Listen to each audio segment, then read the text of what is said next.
Hello दोस्तों, welcome back to our channel Backpack Buddies. दोस्तों, आज हम आपको लेकर चल रहे हैं बीर बिलिंग, जो कि पालमपुर या धर्मशाला के पास आप कह सकते हैं, हिमाचल प्रदेश में है। और आज हम आपको लेकर चलेंगे एक रोड ट्रिप पर। जी हाँ, रोड ट्रिप। जब भी हम कभी रोड ट्रिप प्लान करते हैं तो सबसे पहला क्वेश्चन यही आता है माइंड के अंदर कि रोड्स कैसी होंगी, क्या वहाँ पर जाना सेफ़ होगा, क्या हम आसानी से ड्राइव करते हुए वहाँ पहुँच सकते हैं। तो आज मैं आपको सभी तरह की रोड्स दिखाने वाला हूँ जो कि बीर बिलिंग के रास्ते में आपको मिलेंगी। पर अगर आप हमारे चैनल पर नए हैं तो चैनल को सब्सक्राइब करके वीडियो को आगे अपने दूसरे साथियों तक शेयर करना ना भूलें दोस्तों। तो हमने अपनी ट्रिप स्टार्ट करी दिल्ली से, क्योंकि हम दिल्ली के रहने वाले हैं। और जैसा कि आप जानते हैं कि दिल्ली से चंडीगढ़ तक का हाईवे तो एकदम मलाई की तरह चलता है, तो हम भी आपको वही हाईवे दिखा रहे हैं।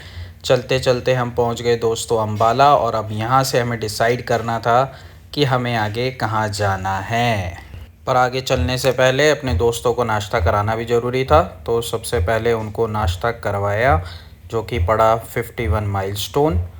और क्योंकि सारी चीज़ें देखने के बाद एक ही चीज़ जो सबसे पहले उन्हें समझ आती है वो आता है हल्दीराम्स।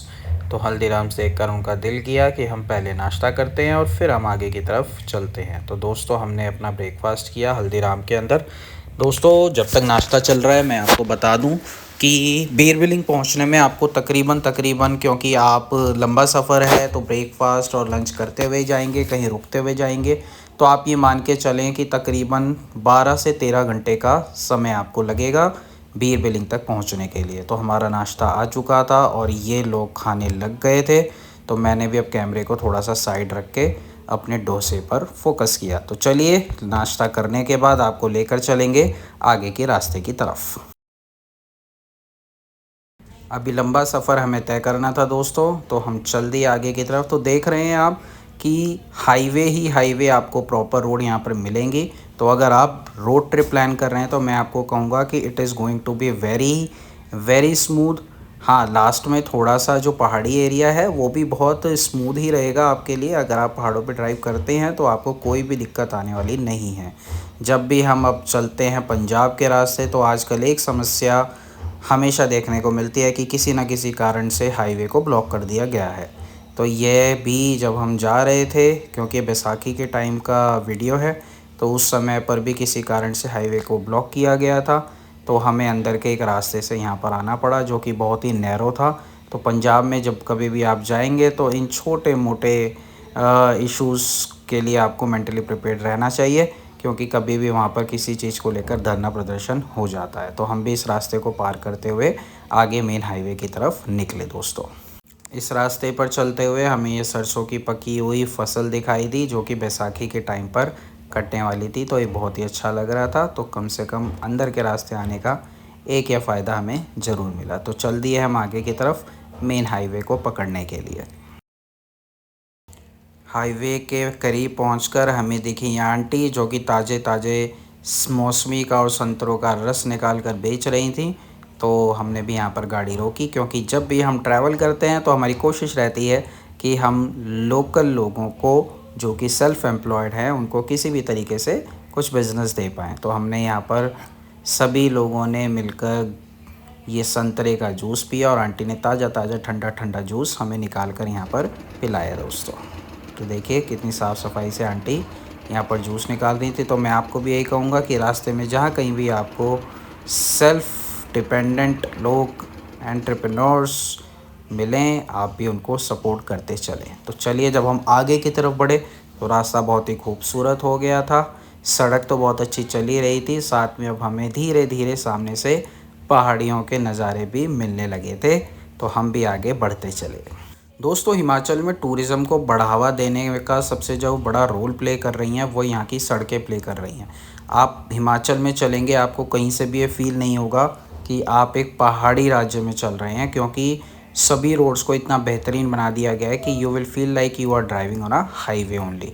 तो रोड ट्रिप करने वालों के लिए तो एक बहुत ही शानदार मौका है कि वो ये रोड ट्रिप कर सकते हैं।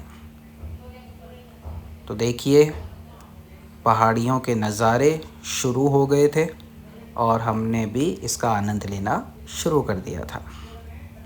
पहाड़ियों के बीच रहते हुए भी आप इतनी बेहतरीन सड़कों से यहाँ पर गुज़रते जाएंगे और आपको पता भी नहीं लगेगा कि कब आप मंडी तक पहुँच जाएंगे दोस्तों। दोस्तों पूरे रोड पर आपको जगह जगह पर अच्छे खाने के ढाबे भी मिल जाएंगे, तो ये भी कोई समस्या नहीं है। और आपको रेगुलर पेट्रोल पंप्स की भी सुविधा यहाँ पर रहेगी। तो बीर बिलिंग या धर्मशाला तक बाय रोड जाना इज़ वेरी कन्वीनियंट।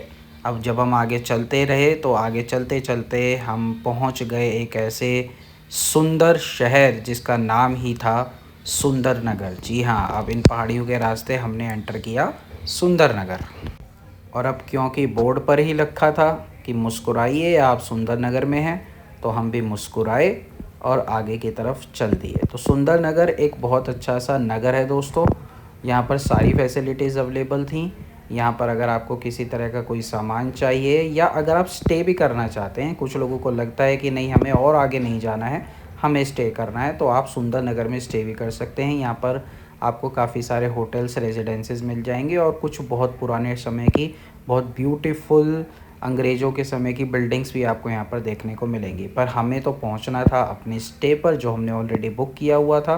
तो हम सुंदर नगर को पार करते हुए दोस्तों आगे की तरफ निकल गए। पर सुंदर नगर अपने आप में खूबसूरत प्लेस है, आप यहाँ पर भी स्टे कर सकते हैं। तो देखिए ट्रैफिक पुलिस रास्ते में खड़ी है ट्रैफिक रोकने के लिए, पर हम भी सिग्नल देते हुए आगे की तरफ निकल गए। तो अब सुंदर नगर से आगे की तरफ चलते हैं दोस्तों।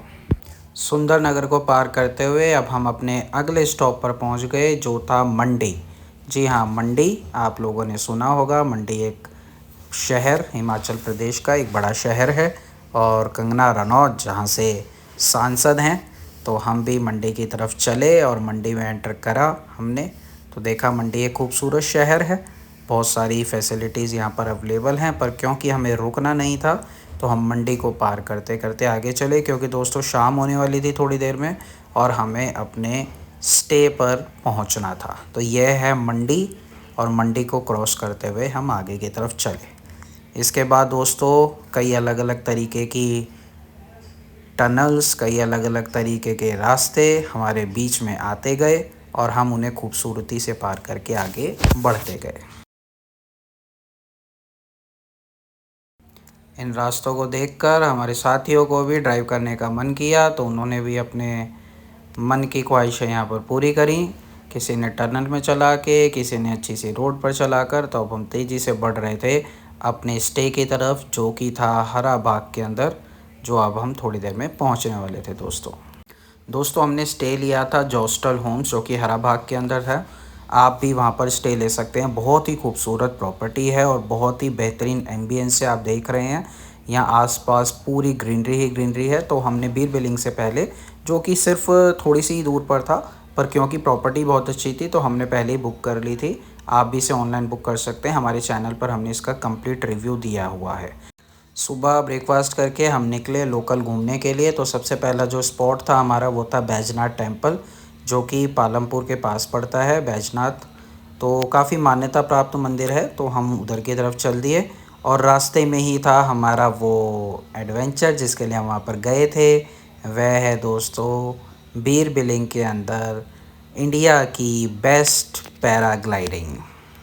तो पैराग्लाइडिंग की तरफ ना जाकर हम सीधा चल दिए जो कि हमारा बैजनाथ टेम्पल के लिए रास्ता जा रहा था। और हम पहुंच गए दोस्तों बैजनाथ टेम्पल, जो कि अपने आप में एक बहुत ही खूबसूरत लोकेशन पर था। जब हम यहां पर पहुंचे तो surrounded by beautiful snow clad mountains, यह जो टेम्पल है अपने आप में बहुत ही पॉजिटिव वाइब्स दे रहा था।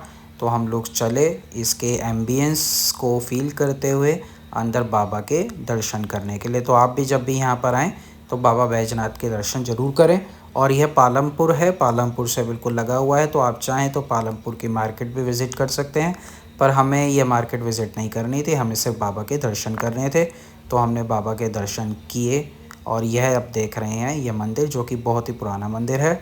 इसका स्ट्रक्चर हमने आपको इसमें दिखाने की कोशिश की है दोस्तों।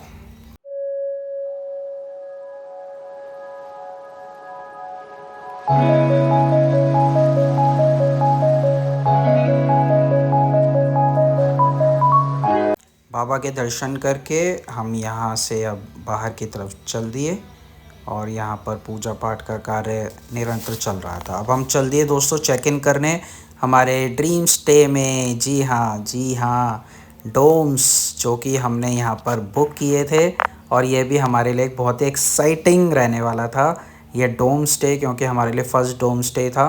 तो हमने यहाँ पर बुक किया था, जो कि यहाँ की एक बहुत ही अच्छी प्रॉपर्टी है। और यहाँ से आप ऊपर देख रहे हैं ये पैराग्लाइडर्स जो कि हमें बहुत एक्साइट कर रहे थे। जब हम यहाँ पर पहुँचे तो हमारी नज़रें आसमान की तरफ थीं कि यस, हम भी थोड़ी समय में वहाँ पर पहुँचने वाले हैं। तो दोस्तों, this is a beautiful property. आप इसका नॉर्थ 57 के नाम से आप इसका पूरा व्लॉग हमारी चैनल पर देख सकते हैं कि क्या फैसिलिटीज़ यहाँ पर थी और क्या इनका टैरिफ था और क्या आप इसके अंदर अवेल कर सकते हैं। तो पूरा कंप्लीट होटल रिव्यू हमने इसका दिया हुआ है। इसी के सामने है दोस्तों जॉस्टल प्लस, तो वो भी एक बहुत खूबसूरत प्रॉपर्टी है और दोनों ही प्रॉपर्टी से आपको ये नज़ारे यहाँ पर देखने को मिलेंगे। तो आप देख रहे हैं कि हमारी पूरी की पूरी जो नज़र थी वो सिर्फ आसमान की तरफ थी, क्योंकि थोड़ी देर में हम भी वहाँ पर होने वाले थे दोस्तों। तो चलिए, अब तैयारी कर ली थी, हमारी भी गाड़ी वाले आने वाले थे हमें लेने के लिए, जो कि हमें हिल पर लेकर जाने वाले थे और हमें वहाँ से पैराग्लाइडिंग करवाने वाले थे। तो दोस्तों, पैराग्लाइडिंग का वीडियो भी हमने पूरा अपने चैनल पर डाला हुआ है, आप उसको वहाँ से देख सकते हैं। तो पैराग्लाइडिंग करते हुए कुछ वीडियोस नीचे से शॉट हमने लिए, कुछ दूसरे लोगों की हेल्प ली और एक प्रोफेशनल वीडियो भी हमने उसका पूरा बनवाया। तो पैराग्लाइडिंग का अपना एक एक्सपीरियंस है जो आप बीर बिलिंग में आकर ज़रूर लें। पैराग्लाइडिंग से जब आप लैंड करेंगे तो बहुत ही खूबसूरत लैंडिंग पॉइंट है यहाँ पर, जिसको आप बहुत इंजॉय करने वाले हैं। तो ये इवनिंग का दृश्य है दोस्तों, और इवनिंग में पैराग्लाइडिंग की हमने हमारे दोस्तों ने, और थोड़ी ही देर में वहाँ पर सनसेट हुआ। तो देखिए ये लैंडिंग पॉइंट कितना खूबसूरत लग रहा था। लैंडिंग पॉइंट से आप वापस पैदल भी इन डोम्स तक आ सकते हैं, हम भी पैदल आए। और साथ ही अगर अपनी गाड़ी है तो आप गाड़ी को भी यहाँ पर पार्क कर सकते हैं और वापसी में आप लैंडिंग पॉइंट से जा सकते हैं। तो लैंडिंग पॉइंट से जैसे ही आप बाहर निकलेंगे तो ये चमचमाते हुए कैफ़ेज़ आपको दिखेंगे। तो हमने भी कैफ़ेज़ को एंजॉय किया और घूमते घूमते हम पहुँच गए चोचोस कैफ़े, जो कि रन कर रहे थे हमारी दिल्ली के एक अंकल आंटी। तो वैसे तो बहुत सारे कैफ़े हैं यहाँ पर, रूफ टॉप भी हैं, हमने अंकल आंटी के कैफ़े में टाइम स्पेंड किया। खतरनाक था। क्या बोलते हैं इन्हें? बकरी, भेंडा। भाई ये ना टक्कर मारते हैं बहुत बुरी तरीके से। तो दोस्तों, इस तरह से ग्रीनरी को एंजॉय करते हुए हमने अपने इस ट्रिप को कंप्लीट किया और इसके बाद हम निकल गए वापस अपने शहर दिल्ली के लिए। तो दोस्तों, आई होप आपको यह रोड ट्रिप अच्छा लगा होगा, इन्फॉर्मेटिव लगा होगा। अगर इससे जुड़ी और कोई जानकारी आप चाहते हैं तो हमें कमेंट बॉक्स में लिखकर पूछ सकते हैं, और अगर वीडियो अच्छा लगा है तो इसे अपने दोस्तों के साथ शेयर करके हमारे चैनल को सब्सक्राइब कर सकते हैं। थैंक यू दोस्तों।